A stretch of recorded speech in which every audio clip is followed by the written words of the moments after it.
W'impembe kwa mimba ngware wambaye neza mije nageza muri salon ngwere ku rumogi imbunda ya grenade machine gun karakini kofe niza amashoti atatu yo kurya uby'ubusa kudasiba isoko inama aho umuntu yapfuye kurara haze nagiye urusho bwiza kwikobora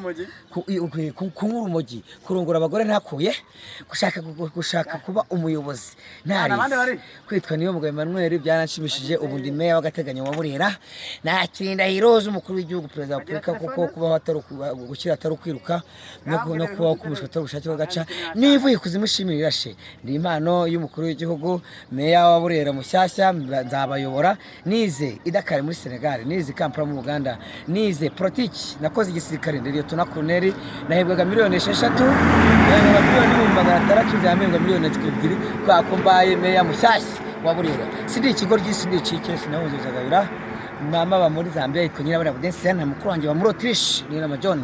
Habyamara Pascal nawe muri Zambia niga bakarori muri Amerika ndashaka kuba meya wa Burera w'agateganyo Imana bifashemo sizatatira hiro je niyo mugabo ndahiro Rwanda kuba meya mushyashya wa Burera ashingiye ku itegeko ngenga ashingiye ku itegeko inama y'amategeko ashingiye ku nama y'abaminisitiri ashingiye ku inama y'agarika police 0100 district rura ashingiye kuri nimero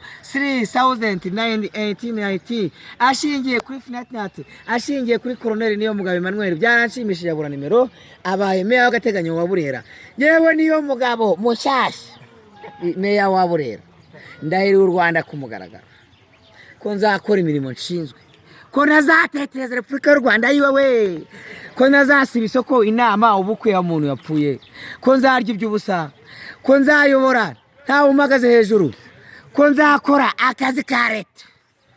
ko nzubaritse ko kigana andi mategeko ashingiye Imana bimfashemo bwiye ndahiro